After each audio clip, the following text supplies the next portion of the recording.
জুলাই বিপ্লবে এত কিছুর পরে এই বাংলাদেশ নতুনভাবে সংস্কার হওয়ার যে আহ্বান নিয়ে নতুন বাংলাদেশের সূর্যোদয় আমরা দেখেছিলাম।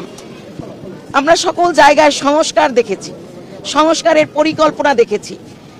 তারই ধারাবাহিকতায় আমি জাতীয় পর্যায়ের একজন শ্রেষ্ঠ শিক্ষক।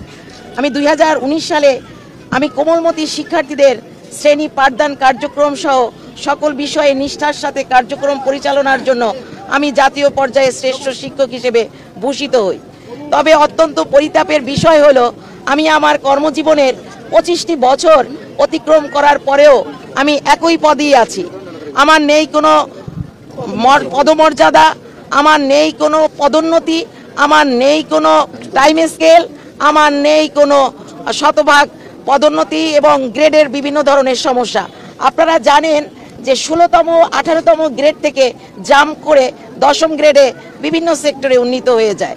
তাহলে সারা বাংলাদেশে প্রাথমিক বিদ্যালয়ে যে সকল শিক্ষকরা কর্মজীবনে প্রবেশ করছে, বিশেষ করে তরুণ প্রজন্ম যারা, তারা অনেক অনেক উচ্চতর ডিগ্রি নিয়ে এবং মেধাবী শিক্ষকরা যারা নতুন প্রজন্ম গড়বার জন্য অঙ্গীকারবদ্ধ। সত্যিকার অর্থে নিজের ভেতর থেকে আমি প্রেরণা অনুভব করি যে প্রাথমিক বিদ্যালয়ের শিক্ষকদের জন্য কিছু একটা করে যাই। আসলে অত্যন্ত লজ্জাস্কর হলেও আমি মিডিয়ার কাছে চরম একটি সত্যি কথা বলি, আমাদের মন্ত্রণালয় কিংবা অধিদপ্তর আমাদের কোণঠাসার জন্য দায়ী নয়। দীর্ঘদিন ধরে আমাদের প্রাথমিক বিদ্যালয়ের এক নায়কতন্ত্র শিক্ষক নেতৃত্বের কারণে আমাদের আজকের এই প্রাথমিক শিক্ষার এই চিত্র। তারা এক একটা দল যখন এগিয়ে যায় পিছন থেকে আবার টেনে নিয়ে আসে। এই যে টানা হেঁচড়ার খেলায় আমরা দীর্ঘদিন ধরে আমরা মন্ত্রণালয় অধিদপ্তরের শরণাপন্ন হলেও তারা আমাদেরকে সবসময় আন্তরিকতার কথা বলেন। তাই নিজেদের উদ্যোগে সাধারণ শিক্ষক হয়ে সারা বাংলাদেশের সকল শিক্ষকরা জুলাই বিপ্লবের বাংলাদেশে, সংস্কারের এই বাংলাদেশে প্রাথমিক বিদ্যালয়ের শিক্ষকরা বিভিন্ন সময়ে দাবি দেওয়ার জন্য রাজপথে নেমেছিল। আপনারা সকলে জানেন নির্বাচনী হাওয়া বইছে। তাহলে নির্বাচনী হাওয়া যদি বইয়ে যায় তাহলে আমাদের আর চাওয়ার সময় কবে? ডক্টর মোহাম্মদ ইউনূস মহোদয় প্রধান উপদেষ্টা, যিনি নোবেল বিজয়ী একজন শান্তি প্রতিষ্ঠার মানুষ, শিক্ষকদের এত অশান্তিকে যদি তিনি শান্ত রূপ ধারণ করতে না পারেন, আমি মনে করি ডক্টর ইউনূস মহোদয়ের কাছে কি আমাদের এই দুঃখ দুর্দশার কথা যায় না? সংস্কার, সকল সংস্কার হোক, যে সংস্কার, শিক্ষা সংস্কার শুধু প্রাথমিক নয়, প্রাথমিক, মাধ্যমিক, কলেজ, ইউনিভার্সিটি। আমার কাছে মনে হয় জাতিকে যদি আপনার সমুন্নত করতে হয় শিক্ষা সংস্কারকে আগে নজর দিতে হবে।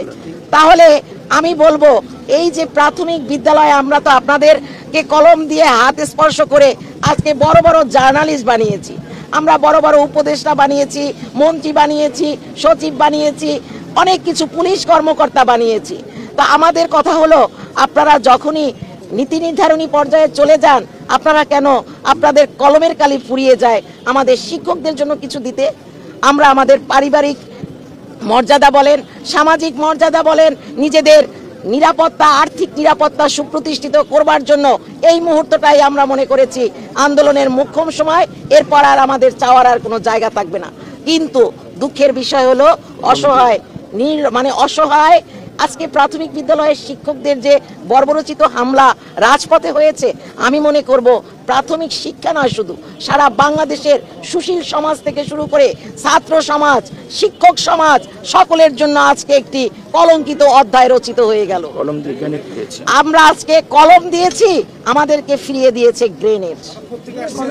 আমি এসেছি মোহাম্মদপুর সরকারি প্রাথমিক বিদ্যালয়ে, আমি কর্মরত আছি এবং আমি এই আন্দোলনের, আমি 10ম গ্রেডের এই আন্দোলন এবং 3 দফা দাবির এই আন্দোলনের একজন ক্ষুদ্র আহ্বায়ক হিসেবে